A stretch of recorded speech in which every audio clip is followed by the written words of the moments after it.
In just one night, Adidas lost over $1.3 billion. Not because of a product. Not because of a lawsuit. But because of one man, Kanye West. This is the wild story of how Adidas built a billion-dollar brand with Yeezy, and how it all fell apart, fast.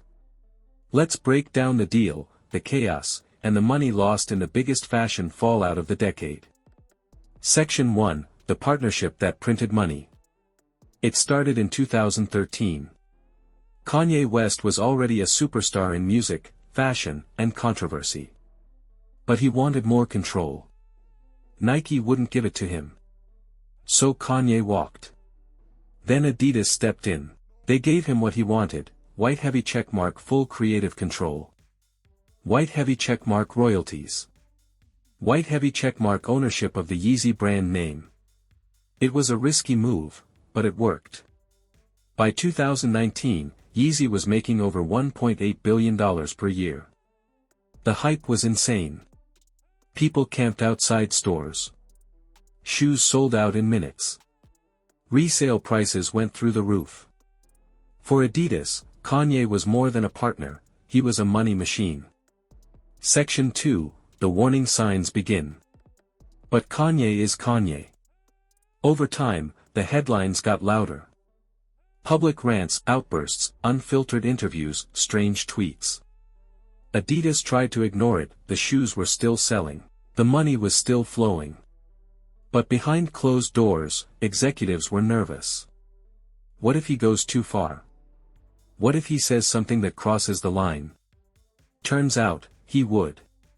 Section 3, the meltdown. In October 2022, Kanye made multiple public comments that were widely seen as anti-Semitic. It wasn't just a bad take.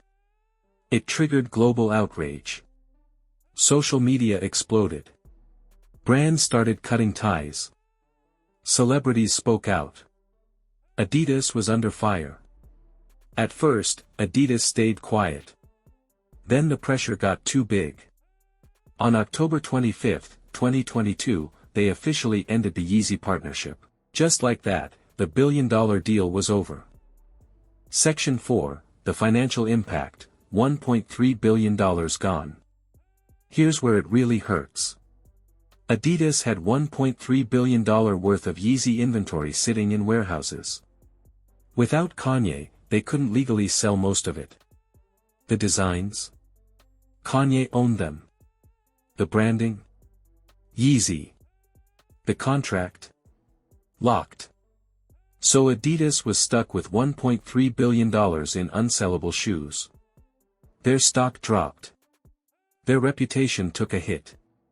And the CEO publicly admitted, this will cost us around $1.3 billion in lost revenue. All from one fallout. Section 5, why this deal failed. So, what went wrong? The deal worked, until it didn't. Adidas gave Kanye control. But with control comes risk. He wasn't just a designer. He was the brand. When Kanye collapsed, the brand collapsed too. This is the danger of putting your entire product line on one person, especially someone unpredictable. Adidas bet big. And they lost big. Section 6, the lesson, contracts, control and brand risk. What can we learn from this? It's not just about money. It's about who controls the brand.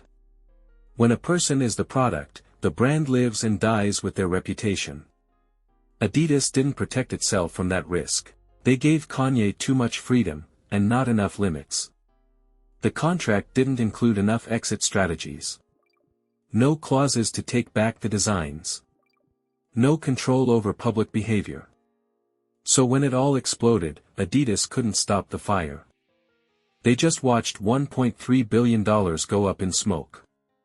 If you found this story wild, imagine how many other billion-dollar deals are just one bad clause away from disaster. Backhand index pointing right, like this video if you learned something new. Brain subscribe to Best Coast Finance for more stories about business, fame, and the deals behind it all. We talk about power, contracts, and the money moves that shape culture.